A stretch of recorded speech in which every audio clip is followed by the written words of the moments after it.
स्वामी प्रसाद मौर्य ने काशीराम की मूर्ति लगाई, मुलायम सिंह की नहीं, आखिर क्यों? नमस्कार, मैं हूं उदय यादव। हिंदी वार्ता में आपका स्वागत है।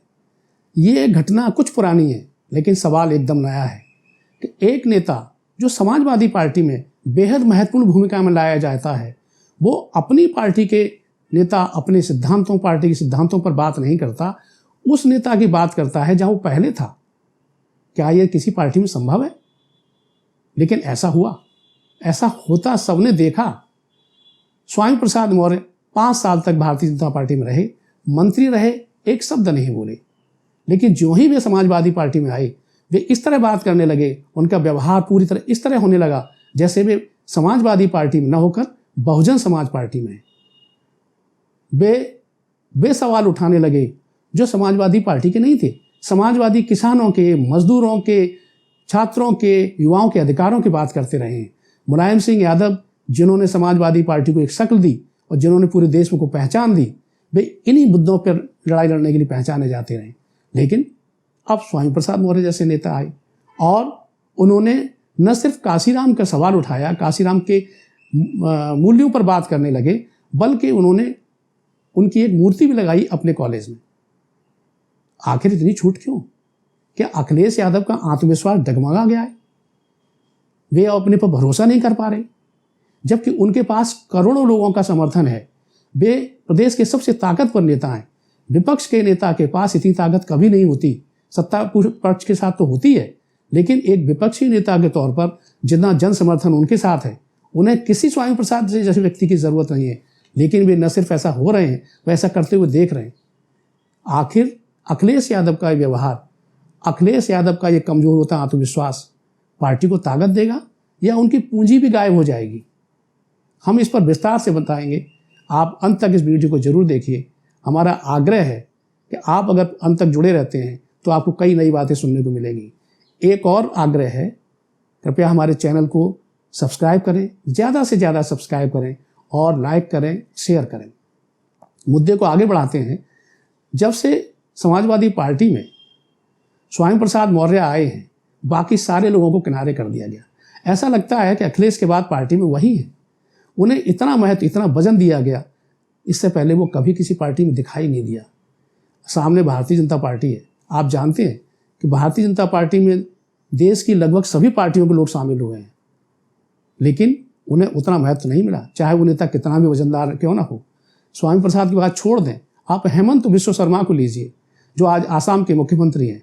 हेमंत बिश्व शर्मा आसाम के बड़े नेता रहे हैं, कांग्रेस में लगातार मंत्री रहे थे, लेकिन चूंकि उनकी ख्वाहिश मुख्यमंत्री बनने की थी और कांग्रेस ने वो अवसर दिया ही नहीं, जिसका परिणाम हुआ कि नरेंद्र मोदी जब ताकतवर हुए तो उन्होंने उनको अपने साथ लिया। लेकिन इतने बड़े नेता को मुख्यमंत्री नहीं बनाया।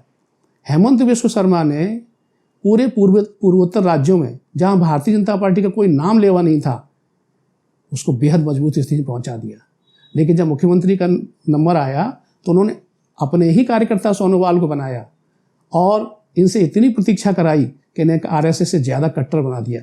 स्थिति यहाँ तक पहुंची कि हेमंत बिश्व शर्मा राहुल गांधी की डीएनए पर सवाल उठाने लगे। तब अब उन्हें मुख्यमंत्री बनाया गया। ऐसा सब जगह होता है।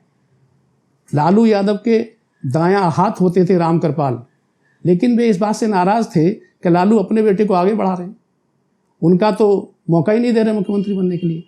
नतीजन वे चले गए मोदी जी के साथ। आज कोई जानता है कि राम कृपाल कहाँ है?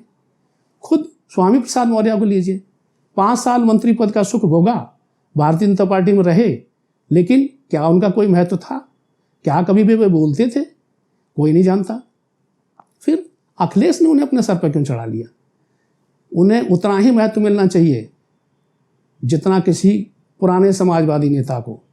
लेकिन समाजवादी नेताओं के साथ कैसा व्यवहार हो रहा है, ये अखिलेश जी जाने। ऐसा भी क्यों कर रहे हैं? हो सकता है उनके सलाहकार ही ऐसा कुछ करवा रहे हों। यही कारण है कि कुंवर रेवती रमन सिंह हों, राम गोविंद चौधरी हों या रामाश्रय विश्वकर्मा जैसे जमीन पर लगातार काम करने वाले लोग, वे किनारे हैं। सबसे ज़्यादा महत्व दिया गया, राष्ट्रीय कार्यकारिणी घोषित गई तो राम गोविंद चौधरी को देखिए उनकी पोजीशन, और स्वामी प्रसाद मौर्य को देखिए। मैं यहाँ स्वामी प्रसाद मौर्य का व्यक्तिगत विरोध नहीं कर रहा, मैं पार्टी की नीति पर सवाल उठा रहा हूँ। पार्टी कर क्या रही है? क्या इन फैसलों से समाजवादी पार्टी को लाभ होगा? मुझे ऐसा लगता है कि अखिलेश यादव का आत्मविश्वास डगमगा गया है।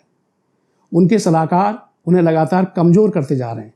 वे उनकी ताकत बढ़ाने की बजाय, उनका हौसला बढ़ाने की बजाय उन्हें निरंतर कमज़ोर कर रहे हैं।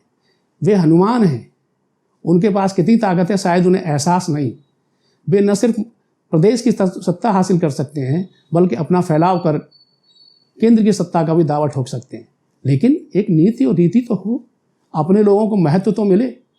यहाँ उलट हो रहा है। स्वामी प्रसाद जैसे लोग आते हैं, तत्काल विधान परिषद पहुंचाया जाता है, राष्ट्रीय महासचिव बनाया जाता है, लेकिन वे विधान परिषद के सदस्य बनने के बावजूद मुलायम सिंह की समाधि स्थल पर नहीं जाते। क्या गए? मेरी जानकारी में तो नहीं गए। आप लोग जानते होंगे बेहतर, कमेंट करके ज़रूर बताइएगा। स्वामी प्रसाद वो प्रतीक हैं इस बात के कि एक पार्टी कैसे अपना क्षरण करती है। मैं यहाँ एक बात स्पष्ट कर दूँ, हमारा विरोध स्वामी प्रसाद मौर्य या मान्यवर काशीराम से नहीं है। उन दोनों का अपना महत्व है, स्वामी प्रसाद का अपना महत्व है। हमारा मुद्दा है समाजवादी पार्टी की रीति नीति का, अखिलेश यादव के फैसले लेने तरीके का। स्वामी प्रसाद मौर्य या कोई भी बयानबाज नेता, मेरा मानना है, पार्टी को लाभ नहीं पहुंचा सकता। बयानबाजों की भीड़ थी बहुजन समाज पार्टी में, लेकिन अगर इसका फायदा होता तो बहुजन समाज पार्टी लगातार सत्ता में होती। लेकिन वो सत्ता में नहीं है, क्योंकि बयानों से नहीं, जनता के लिए संघर्ष करने से ही पार्टी मजबूत होती है। और समाजवादी पार्टी की ये पहचान है। समाजवादी पार्टी एक लंबे संघर्ष का नतीजा है। मुलायम सिंह यादव ने कांग्रेस की नीतियों के खिलाफ और उसके बाद जो संघर्ष किया, उसका परिणाम है समाजवादी पार्टी। इसका एक सम्मान है देश में। अखिलेश यादव उसके नेता हैं, लेकिन अखिलेश यादव क्या कर रहे हैं? वे बार बार अपने मुद्दों पर नहीं टिक पा रहे। चुनाव से पहले परशुराम का सवाल उठा तो उन्होंने अपने कुछ सलाहकारों की सलाह पर परशुराम की मूर्ति लगाने की घोषणा कर दी। सिर्फ एक मूर्ति नहीं, बल्कि प्रदेश के सभी जिलों में मूर्ति लगाने की घोषणा कर दी। अरे, परशुराम के नाम पर वोट मिलता तो क्या ब्राह्मण नेता छोड़ देते? वो आज़ादी के बाद से ही परशुराम की इतनी मूर्तियां देश भर में लगवा चुके होते कि कोई जगह न बचती। ठीक वैसे ही जैसे मायावती ने अपनी सरकार में गांव-गांव में अम्बेडकर की मूर्ति लगवाई। क्या मूर्ति लगाने से वोट मिलता है? मूर्ति लगाने से समाज में चेतना आती है। मूर्ति एक प्रतीक है कि आपकी आस्था किसमें है। इसीलिए स्वामी प्रसाद मौर्य ने भी काशीराम की मूर्ति लगाई। काशीराम बड़े नेता हैं, उनका हम सम्मान करते हैं और उन पर मैंने बहुत कुछ लिखा भी है। लेकिन अखिलेश यादव जब परशुराम की मूर्ति से हटते हैं तो जातीय जनगणना का मुद्दा जोर शोर से उठाने लगते हैं। लेकिन जब चुनाव आता है तो वो इस मुद्दे को भूल जाते हैं। एक मुद्दे पर वो टिकते ही नहीं। और अब वे दलितों के सवाल पर बहुत जोर दे रहे हैं, जबकि जोर उन्हें देना चाहिए जो अपने मुद्दे हैं उन पर। जब आप पिछड़ों का सवाल, मुसलमानों का सवाल, अल्पसंख्यकों का सवाल, पीड़ितों का सवाल, किसानों के सवालों को छोड़कर दलित मुद्दे पर जाएंगे। दलित कितना वोट मिलता रहा है समाजवादी पार्टी को। आप अपने वोट बैंक की चिंता नहीं करेंगे, जिससे दूसरा खींच ले जाएगा। खींचने की भरसक कोशिश कर रहा है वो। आप नए लोगों के आने पर उनके प्रभाव में ऐसे सवाल उठा रहे हैं जो टिकाऊ नहीं है आपके लिए। समाजवादी पार्टी को इससे कोई फायदा होने वाला नहीं। मैं एक उदाहरण के साथ अपनी बात समाप्त करूंगा। अगर कोई पेड़ सूखने लगे तो किसान उसके पत्तों की तरफ नहीं देखता, जड़ की तरफ देखता है कि जड़ क्यों कमज़ोर हो रही है। कहीं उसकी मिट्टी बदलने की ज़रूरत तो नहीं है, उसे अधिक पानी तो नहीं दिया जा रहा। लेकिन अखिलेश जी उलट कर रहे हैं। वे दूसरे पेड़ों से उड़कर आए पत्तों को महत्व दे रहे हैं और उन्हें अब उस सूखे हुए पेड़ पर लगाकर या कमज़ोर होते पेड़ पर लगाकर खुश हो रहे हैं। उससे तो पेड़ फलदार होने वाला नहीं होगा। वो उन्हीं से, अपनी जड़ों में पानी देने से, अपनी जड़ों को मजबूत करने से। जड़ यानी जो अपना पुराना कार्यकर्ता है, जो अपना पुराना नेता है, जो किनारे पड़ा हुआ है। कई लोग जो किनारे हैं उन्हें महत्व दें, उन्हें सम्मान दें और बयानबाज नेताओं से बचें, तो निश्चित रूप से समाजवादी पार्टी फिर से उसी तेवर में सड़कों पर उतरेगी और लोग देखेंगे। और ये निश्चित है कि अगर ये पुराने तेवर अपनाते हैं तो पार्टी को सत्ता में आने से कोई रोक नहीं सकता। ये था मेरा विश्लेषण। हो सकता है इससे आप सहमत हों, असहमत हों। मेरी आग्रह है कि आप अपनी प्रतिक्रिया जरूर दें और सिर्फ अच्छा या बुरा कह के न टालें, तर्कसंगत ढंग से दें। नमस्कार, मिलते हैं अगले वीडियो में अगले मुद्दे के साथ।